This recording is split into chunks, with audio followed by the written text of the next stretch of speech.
नमस्कार जय जगन्नाथ शुभ सकाळ आज हूँ डिसेम्बर 4 तारिख गुरुवार आज दिन अनेक गुरुत्वपूर्ण खबर आसी तेणु वीडियो को शेष पर्यंत देखा मोर आपण को अनुरोध तेबे आसंतु आज दिन 20 बड़ खबर उपर नजर पकाइबा वीडियो भल लगिले आपण को भल पाइबा स्वरूप गोटे गोटे लाइक निश्चित करदेवे एथिसह आपण केउ जिल्लार ए खबर देखुचंती कमेंट करी जणाई देवे। प्रथम खबर राशन कार्ड को नहीं आसिला बड़ खबर डिसेम्बर 31 पर कटिजिव राशन कार्ड डिसेम्बर 31 पर्यंत जारी रहिबो ई केवाईसी प्रक्रिया ई केवाईसी प्रक्रिया क्षेत्र तर्जमा समय 6,83,995 जन मृत व्यक्ति चिन्हट होइछंती सेहीपरि 33,128 अयोग्य राशन कार्ड को बातिल करा जायछि जहार परिवार सदस्यଙ୍କ संख्या होछि 1,20,199 सर्वाधिक खोर्धा जिले में 4,747 गोटी जाली राशन कार्ड धरा पड़ी सेहीपरि द्वितीय कटक 2,905 गोटी जाली कार्ड धरा पड़ी तृतीय रही सुंदरगढ़ जिला जोठारे 2,357 गोटी जाली राशन कार्ड धरा पड़ी विधानसभा लिखित उत्तर रखिले जोगाण मंत्री कृष्ण पात्र। परवर्ती खबर चाषी को नहीं बड़ कथा 12,000 हेब चाषी आय चाषी मासिक आय हेब 12,000 टंका विधानसभा लिखित उत्तर देले कृषि मंत्री केबी सिंहदेव। विधायक अरविंद महापात्र अणतारका प्रश्न उत्तर रखी सूचना प्रदान करिसेंती उप मुख्यमंत्री केबी सिंहदेव। सर्वभारतीय स्तर में जातीय परिसंख्यान कार्यालय तथ्य अनुसार आम राज्यर कृषक परिवार मासिक आय 2018-19 में 5,112 टंका थिला। कृषक परिवार मासिक आय को 12,000 टंका को वृद्धि करने विकसित ओडिशा 2036 लक्ष्य रखा जायछि। लिखित उत्तर सूचना प्रदान करिसेंती उप मुख्यमंत्री केबी सिंहदेव। परवर्ती खबर मंत्री जगिबे धान मंडी राज्य में खरीफ ऋतु धान संग्रह प्रक्रिया को स्वच्छ और व्यवस्थित करने को राज्य सरकार बड़ पदक्षेप ग्रहण करिसेंती। एणिकी धान मंडी उपरे कड़ा नजर रखा खोद मंत्री माने दायित्व नेबे। मुख्यमंत्री विभिन्न मंत्री को जिलावारी दायित्व बंटन करिसेंती। एने विधानसभा जोगाण मंत्री कृष्णचंद्र पात्र उत्तर रखिसेंती। धान संग्रह समय विभागीय समन्वय रक्षा करने एक उच्चस्तरीय मंत्रिस्तरीय उप कमिटी गठन करा जायछि। मंडी जेपरि कौनसी अनियमितता न हुए एवं पड़ोशी राज्य बेआईन भाव में धान ओडिशा मंडी को प्रवेश न करे सेथिपई सीमांत रे सीसीटीवी कैमेरा लगाजिबा सह कड़ा प्रहरा व्यवस्था करा जायछि। प्रत्येक मंडी रे सीसीटीवी एवं कंट्रोल रूम व्यवस्था होइछि। जदि कौनसी सरकारी अधिकारी दुर्नीति रे संपृक्त थिबा प्रमाण मिले तेबे तांको विरोध रे दृढ़ कार्यानुष्ठान ग्रहण कराजिबो बोली मंत्री स्पष्ट करिसेंती। चलित वर्ष 19.68 लाख चाषी धान बिक्री पंजीकरण करछंती। सरकार प्रतिश्रुति मुताबक चाषी को क्विंटाल पिछा 3100 टंका प्रदान करुछंती।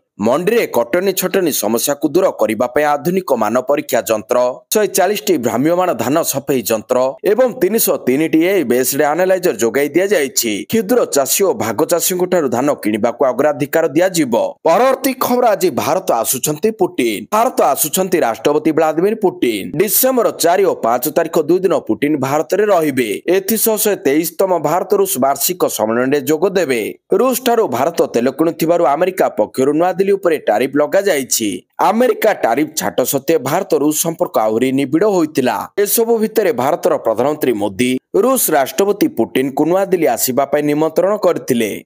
एबे यहाकू ग्रहण करी पुटिन 2 दिनिया भारत गस्तरे आसुछंती। एई गस्त समय पुटिन प्रधानमंत्री मोदी सह आलोचना करिवे। राष्ट्रपति द्रौपदी मुर्मू मध्य पुटिन को राष्ट्रपति भवन में स्वागत करी तांको सम्मान रे गोटिए नैश्य भोजर आयोजन करिवे बोली मंत्रालय स्पष्ट करिछि। परवर्ती खबर बारवाटी टिकेट बिक्री आसिला गाइडलाइन बारवाटी स्टेडियम रे डिसेम्बर 9 रे भारत दक्षिण आफ्रिका T20 मैच अनुष्ठित हेबाकू जाउछि। एहा पूर्वरु डीसीपी समीक्षा करछंती। से कहछंती काउंटर टिकेट बिक्री पई लुहा बेरिकेड करा जिवो। 11,000 टिकेट बिक्री करा जिबाकू तारीख धार्य होइतिबा बेले 5 तारीख दिन 10 टारू काउंटर रे साधारण दर्शकों पई टिकेट बिक्री करा जिवो। क्रिकेट एकेडमी पटु प्रवेश पथ रहिबो एवं प्रस्थान गेट संपूर्ण अलगा रहिबो। 5 तारीख सकाळ 9 टारू टिकेट बिक्री करा जिवो। तेणु सकाळ 6 टारू धाडी रहिबाकू अनुमति रहिछि। टिकेट किनिबा पई केही पूर्व रात्रिरु धाडी रहि परिबे नाही। कलाबजारी उपरे स्वतंत्र भाव में नजर रखा।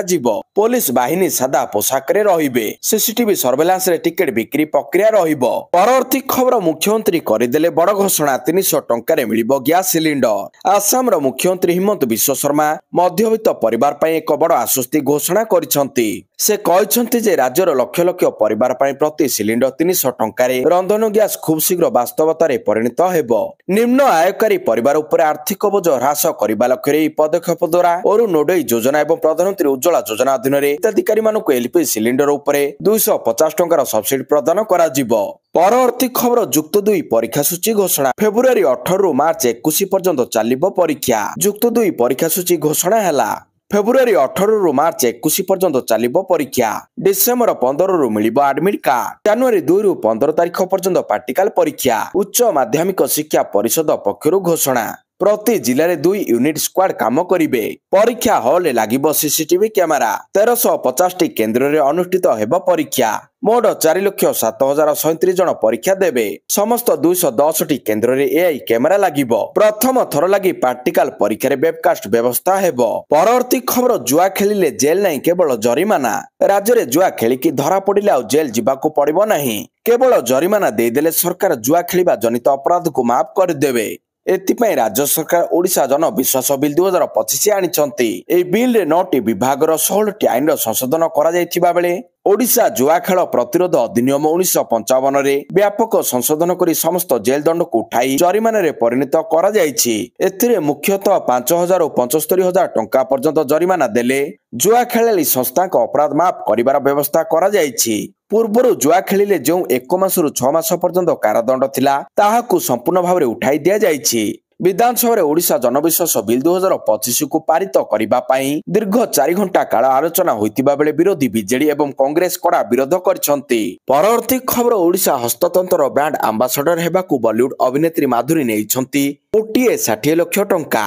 ଓଡ଼ିଶା ହସ୍ତତନ୍ତର ଚାହିଦାକୁ ଅନ୍ତର୍ଜାତୀୟ ବଜାରରେ ବ୍ୟାପକ କରିବା ପାଇଁ ବଲିଉଡ୍ ଅଭିନେତ୍ରୀ ମାଧୁରୀ ଦୀକ୍ଷିତଙ୍କୁ ଓଡ଼ିଶା ହସ୍ତତନ୍ତର ବ୍ରାଣ୍ଡ ଆମ୍ବାସଡର ଭାବରେ ନିଯୁକ୍ତି କରାଯାଇଛି। ଏହି ନିଯୁକ୍ତି ପାଇଁ ମାଧୁରୀଙ୍କୁ ରାଜ୍ୟ ରାଜକୋଷରୁ 1,60 ଲକ୍ଷ ଟଙ୍କା ପ୍ରଦାନ କରାଯାଇଛି। ବିମାନ ସହ ରହିବା ଓ ଖାଇବା ଖର୍ଚ୍ଚ ଅଲଗା ନେଇଛନ୍ତି ବୋଲି ବିଧାନସଭାରେ ବିଧାୟକ ଅରୁଣ ସାହୁଙ୍କ ପ୍ରଶ୍ନରେ ଉତ୍ତର ରଖିଛନ୍ତି ବୟନ ଶିଳ୍ପ ମନ୍ତ୍ରୀ ପ୍ରଦୀପ ବଳସାମନ୍ତ। ପରବର୍ତ୍ତୀ ଖବର 19 ଦେଶର ପ୍ରବାସ ଆବେଦନ ସ୍ଥଗିତ ରଖିଲା ଆମେରିକା। ଆମେରିକା ଜାତୀୟ ସୁରକ୍ଷା ଏବଂ ଜନସାଧାରଣଙ୍କ ସୁରକ୍ଷା ଉପରେ ଚିନ୍ତା ପ୍ରକାଶ କରି 19ଟି ଅଣ ୟୁରୋପୀୟ ଦେଶରୁ ପ୍ରବାସୀମାନଙ୍କ ଆବେଦନ ସ୍ଥଗିତ କରିଛନ୍ତି, ଯେଉଁଥିରେ ଗ୍ରୀନ୍ କାର୍ଡ ଏବଂ ଆମେରିକୀୟ ନାଗରିକତା ପ୍ରକ୍ରିୟାକରଣ ଅନ୍ତର୍ଭୁକ୍ତ ରହିଛି। ଗତ ଜୁନ୍ ମାସରେ ଏହି 19ଟି ଅଣ ୟୁରୋପୀୟ ଦେଶର ଆଂଶିକ ଯାତ୍ରାରେ ପ୍ରତିବନ୍ଧକରେ ପକାଇଥିଲା ଆମେରିକା। ଏହି ଦେଶଗୁଡ଼ିକ ମଧ୍ୟରେ ଆଫଗାନିସ୍ତାନ ଏବଂ ସୋମାଲିଆ ଅନ୍ତର୍ଭୁକ୍ତ ଅଛନ୍ତି। ପରବର୍ତ୍ତୀ ଖବର ରାଜ୍ୟରେ 35ଟି ଶୀତଳ ଭଣ୍ଡାର କାର୍ଯ୍ୟକ୍ଷମ ଅଛି, ସୂଚନା ଦେଲେ ମନ୍ତ୍ରୀ। ରାଜ୍ୟରେ 35ଟି ଶୀତଳ ଭଣ୍ଡାର କାର୍ଯ୍ୟକ୍ଷମ ଅଛି ବୋଲି କହିଛନ୍ତି ମନ୍ତ୍ରୀ। କଂଗ୍ରେସ ବିଧାୟକ ଦଳ ନେତା ରାମଚନ୍ଦ୍ର କାଡାମଙ୍କ ପ୍ରଶ୍ନରେ ମନ୍ତ୍ରୀଙ୍କ ଉତ୍ତର ଦେଇ ଏହା ଉତ୍ତର ରଖିଛନ୍ତି। ଗୃହରେ ଉତ୍ତର ରଖିଥିଲେ ପୂର୍ତ୍ତମନ୍ତ୍ରୀ ପୃଥ୍ୱୀରାଜ ହରିଚନ୍ଦ। 33ଟି ବେସରକାରୀ ଓ 2ଟି ସରକାରୀ ଶୀତଳ ଭଣ୍ଡାର କାର୍ଯ୍ୟକ୍ଷମ। ବିଗତ 10 ବର୍ଷରେ ରାଜ୍ୟରେ 26ଟି ଶୀତଳ ଭଣ୍ଡାର ନିର୍ମାଣ ହୋଇଛି। ଏବେ 22ଟି କାର୍ଯ୍ୟକ୍ଷମ ଓ 4ଟି କାର୍ଯ୍ୟକ୍ଷମ ନାହିଁ ବୋଲି କହିଛନ୍ତି ମନ୍ତ୍ରୀ। ପରବର୍ତ୍ତୀ ଖବର ହାଇୱେରେ ମୋବାଇଲ ଦେବ ଜୀବନ ବଞ୍ଚାଇବା ଆଲର୍ଟ। ଜାତୀୟ ରାଜପଥରେ ଯାତ୍ରା କରୁଥିବା ଲୋକଙ୍କ ପାଇଁ ଏକ ବଡ଼ ଖବର ରହିଛି। NHAI ମୋବାଇଲ ଆଧାରିତ ସେଫ୍ଟି ଆଲର୍ଟ ସିଷ୍ଟମ ଲଞ୍ଚ କରିବା ପାଇଁ ରିଲାଏନ୍ସ ଜିଓ ସହିତ ଏକ ଚୁକ୍ତି କରିଛି। ଏହା ମାଧ୍ୟମରେ ଜିଓର 50 କୋଟିରୁ ଅଧିକ ୟୁଜର୍ସକୁ ରାଜପଥରେ ଚାଲିବା ସମୟରେ ଦୁର୍ଘଟଣା ପ୍ରବଣ ସ୍ଥାନ, କୁହୁଡ଼ି ବୁଲା ପଶୁଙ୍କ ସ୍ଥାନ ଏବଂ ହଠାତ୍ ଡିଭାଇଡସନ ବିଷୟରେ ଆଗୁଆ ଚେତାବନୀ ମିଳିବ। SMS, ହ୍ୱାଟ୍ସଆପ୍ ଏବଂ ହାଇ ପ୍ରାୟୋରିଟି କଲ୍ ମାଧ୍ୟମରେ ଏହି ଆଲର୍ଟ ଆସିବ। ପ୍ରାରମ୍ଭରେ ଏହି ବ୍ୟବସ୍ଥା ପାଇଲଟ ପ୍ରୋଜେକ୍ଟ ଭାବରେ କେତେକ ରାଜପଥରେ କାର୍ଯ୍ୟକାରୀ ହେବ। ପରବର୍ତ୍ତୀ ଖବର 7,000 କୋଟି ବିଦ୍ୟୁତ ବିଲ୍ ବାକି କହିଲେ ଉପମୁଖ୍ୟମନ୍ତ୍ରୀ। ରାଜ୍ୟରେ ବିଦ୍ୟୁତ ବିଲ୍ ବାକି ପଡ଼ିଛି ପ୍ରାୟ 7,000 କୋଟି ଟଙ୍କା। ରାମଚନ୍ଦ୍ର କାଡାମଙ୍କ ପ୍ରଶ୍ନରେ ଉପମୁଖ୍ୟମନ୍ତ୍ରୀ କେବି ସିଂହଦେଓ ଉତ୍ତର ରଖିଛନ୍ତି। ମୋଟ 6,956 କୋଟି 93 ଲକ୍ଷ ଟଙ୍କା ବିଦ୍ୟୁତ ବିଲ୍ ବାକି ପଡ଼ିଛି। ସାଧାରଣ ଗ୍ରାହକଙ୍କ ଉପରେ 6,558 କୋଟି ଟଙ୍କା ବିଲ୍ ବାକି ହୋଇଛି। ଶିଳ୍ପ ଓ ବାଣିଜ୍ୟ ଗ୍ରାହକଙ୍କ ଉପରେ 398 କୋଟି 93 ଲକ୍ଷ ଟଙ୍କା ବକେୟା ହୋଇଛି। ଅନ୍ୟପଟେ ସାର କଳାବଜାରୀ ଓ ବେଆଇନ ବିକ୍ରି ରୋକିବାକୁ କଡ଼ା ଆକ୍ସନ ନିଆଯାଇଛି। ଏନଫୋର୍ସମେଣ୍ଟ ସ୍କ୍ୱାଡ୍ ଦ୍ୱାରା 7,001 ସାର ବିକ୍ରୟ କେନ୍ଦ୍ରରେ ଚଢ଼ାଉ ଚାଲିଛି। ପରବର୍ତ୍ତୀ ଖବର ଟଳିଲେ 12 ମାଓବାଦୀ, ଶହୀଦ ହୋଇଗଲେ 3 ଯବାନ। ଛତିଶଗଡ଼ ବିଜାପୁରରେ ବଡ଼ ଧରଣର ଏନକାଉଣ୍ଟର ହୋଇଛି। ସୁରକ୍ଷା କର୍ମୀଙ୍କ ଏହି ଏନକାଉଣ୍ଟରରେ 12 ମାଓବାଦୀ ଟଳି ପଡ଼ିଥିବା ବେଳେ 3 ଜଣ DRG ଯବାନ ମଧ୍ୟ ଶହୀଦ ହୋଇଯାଇଛନ୍ତି। 2 ଯବାନ ଗୁରୁତର ଅଛନ୍ତି। ତେବେ ଘଟଣାସ୍ଥଳରୁ SLR-303 ବନ୍ଧୁକ ସହ ବିପୁଳ ବିସ୍ଫୋରକ ଜବତ ହୋଇଛି। ପରବର୍ତ୍ତୀ ଖବର ଦିଲ୍ଲୀ ଜର୍ସି ପିନ୍ଧିବେ କୋହଲି। ବିଜୟ ହଜାରେ ଟ୍ରଫିକୁ 15 ବର୍ଷ ପରେ ଫେରିବେ ବିରାଟ କୋହଲି। ଏକ ବଡ଼ ନିଷ୍ପତ୍ତି ନେଇଛନ୍ତି ଟେଷ୍ଟ ଏବଂ T20 ଫର୍ମାଟରୁ ଅବସର ନେଇଥିବା ଷ୍ଟାର ଭାରତୀୟ ବ୍ୟାଟ୍ସମ୍ୟାନ ବିରାଟ କୋହଲି। 15 ବର୍ଷ ପରେ ସେ ଏକ ପ୍ରମୁଖ ଘରୋଇ ଟୁର୍ଣ୍ଣାମେଣ୍ଟରେ ଖେଳିବା ପାଇଁ ପ୍ରସ୍ତୁତ ହୋଇଛନ୍ତି। ଦକ୍ଷିଣ ଆଫ୍ରିକା ବିପକ୍ଷ ଦିନିକିଆ ସିରିଜ୍ ସମୟରେ ବିରାଟ କୋହଲି ଦିଲ୍ଲୀ ଏବଂ ଜିଲ୍ଲା କ୍ରିକେଟ ସଂଘ DDCA ସଭାପତି ରୋହନ ଜେଟଲୀଙ୍କୁ ଏକ ବଡ଼ ସୂଚନା ଦେଇଛନ୍ତି। ଭାରତୀୟ ବ୍ୟାଟ୍ସମ୍ୟାନ ବିରାଟ କୋହଲି ନିଶ୍ଚିତ କରିଛନ୍ତି ଯେ ସେ ଡିସେମ୍ବର 24ରୁ ଆରମ୍ଭ ହେଉଥିବା ବିଜୟ ହଜାରେ ଟ୍ରଫିରେ ଖେଳିବେ। ପରବର୍ତ୍ତୀ ଖବର ବଢିଲା ବିରୋଧୀଙ୍କ ବିରୋଧ। ଆଦେଶ ପ୍ରତ୍ୟାହାର କରିନେଲେ ସରକାର। ଏବେ ବାଧ୍ୟତାମୂଳକ ନୁହେଁ ସଞ୍ଚାର ସାଥୀ ଆପ୍। ଶେଷରେ ବିରୋଧୀଙ୍କ ଚାପ ଯୋଗୁଁ ସରକାର ତାଙ୍କ ଆଦେଶ ପ୍ରତ୍ୟାହାର କରିନେଇଛନ୍ତି। ସଞ୍ଚାର ସାଥୀ ଆପକୁ ନେଇ ବିରୋଧୀଙ୍କ ଜୋରଦାର ବିରୋଧ ପରେ ସରକାର ତାଙ୍କ ନିଷ୍ପତ୍ତି ବଦଳାଇଛନ୍ତି। ପୂର୍ବରୁ ସରକାର ଏହି ଆପକୁ ଫୋନରେ ବାଧ୍ୟତାମୂଳକ ପାଇଁ ରଖିବାକୁ ଦେଇଥିବା ନିର୍ଦ୍ଦେଶ ପ୍ରତ୍ୟାହାର କରିନେଇଛନ୍ତି। ସାଇବର ସୁରକ୍ଷାକୁ ଦୃଷ୍ଟି ରଖି ସରକାର ଏହି ଆପକୁ ପ୍ରତି ମୋବାଇଲରେ ଇନଷ୍ଟଲ କରିବା ପାଇଁ ନିର୍ଦ୍ଦେଶ ଦେଇଥିଲେ। ହେଲେ ବିରୋଧୀ ଦଳମାନେ ଏହାକୁ ବିରୋଧ କରିବା ପରେ ସରକାର ବାଧ୍ୟ ହୋଇ ଏହି ଆଦେଶକୁ ପ୍ରତ୍ୟାହାର କରିଛନ୍ତି। ପରବର୍ତ୍ତୀ ଖବର ଦକ୍ଷିଣ ଆଫ୍ରିକା ସହ T20 ସିରିଜ୍ ପାଇଁ ଭାରତୀୟ ଦଳ ଘୋଷଣା। ଦକ୍ଷିଣ ଆଫ୍ରିକା ସହ ଆଗାମୀ T20 ସିରିଜ୍ ପାଇଁ ଏବେ ଭାରତୀୟ ଦଳ ଘୋଷଣା କରାଯାଇଛି। ଏସିଆ କପ୍ ପରେ ଅଲରାଉଣ୍ଡର ପାଣ୍ଡ୍ୟା ଦଳକୁ ପ୍ରତ୍ୟାବର୍ତ୍ତନ କରିଥିବା ବେଳେ ଟେଷ୍ଟ ସିରିଜ୍ ବେଳେ ଆହତ ଗିଲ୍ ଦଳକୁ ଉପ ଅଧିନାୟକ ଭାବରେ ଫେରିଛନ୍ତି। ଭାରତୀୟ ଦଳ ସୂର୍ଯ୍ୟକୁମାର ଯାଦବ ଅଧିନାୟକ, ସୁମନ ଗିଲ୍ ଉପ ଅଧିନାୟକ, ଅଭିଷେକ ଶର୍ମା, ତିଲକ ବର୍ମା, ହାର୍ଦ୍ଦିକ ପାଣ୍ଡ୍ୟା, ଶିବମ ଦୁବେ, ଅକ୍ଷର ପଟେଲ, ଜିତେଶ ଶର୍ମା, ସଞ୍ଜୁ ସାମସନ, ଜସପ୍ରୀତ ବୁମରା, ବରୁଣ ଚକ୍ରବର୍ତ୍ତୀ, ଅର୍ଷଦୀପ ସିଂ, କୁଲଦୀପ ଯାଦବ, ହର୍ଷିତ ରାଣା, ୱାଶିଂଟନ ସୁନ୍ଦର।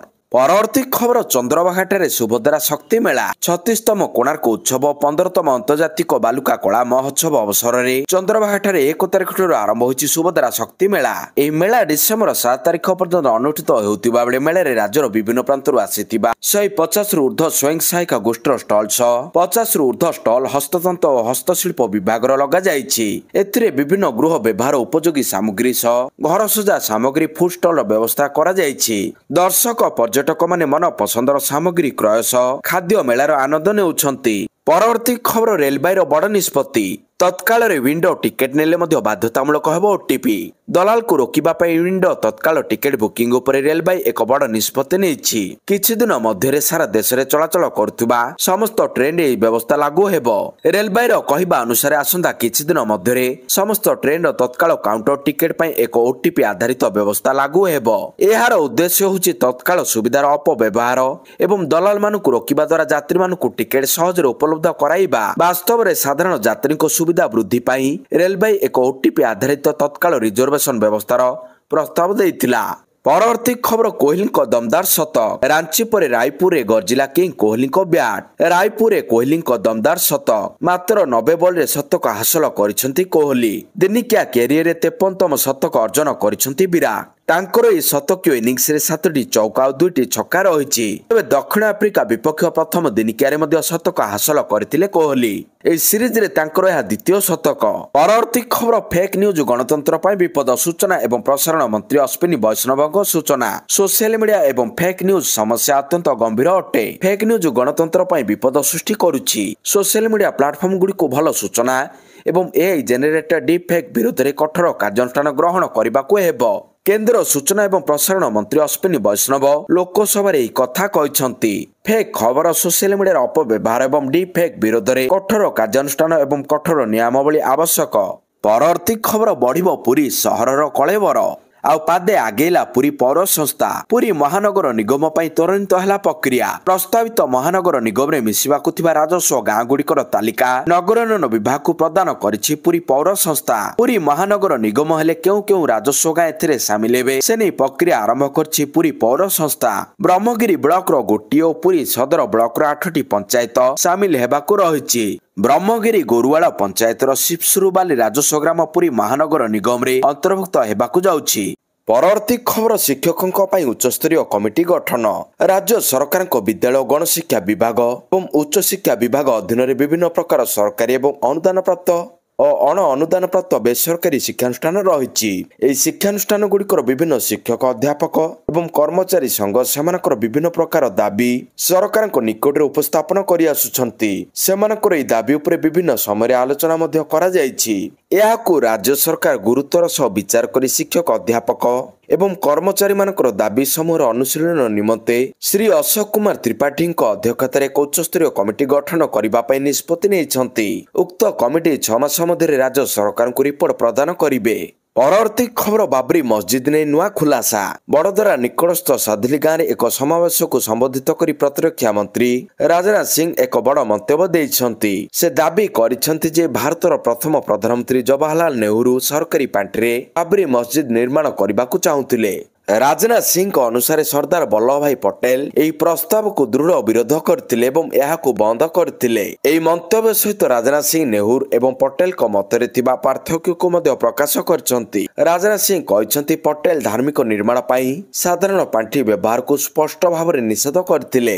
ପରବର୍ତ୍ତୀ ଖବର ରାଜଧାନୀ ଟ୍ରାଫିକ ବ୍ୟବସ୍ଥାର ବିକଳ ଚିତ୍ର। ମୁଖ୍ୟମନ୍ତ୍ରୀଙ୍କ କାର୍କେଡ ଭିତରକୁ ପଶିଗଲା କାର୍। ରାଜଧାନୀର ଟ୍ରାଫିକ ବ୍ୟବସ୍ଥାକୁ ନେଇ ବାରମ୍ବାର ପ୍ରଶ୍ନ ଉଠୁଛି, ଯାହାର ଏକ ଉଦାହରଣ ଦେଖିବାକୁ ମିଳିଛି।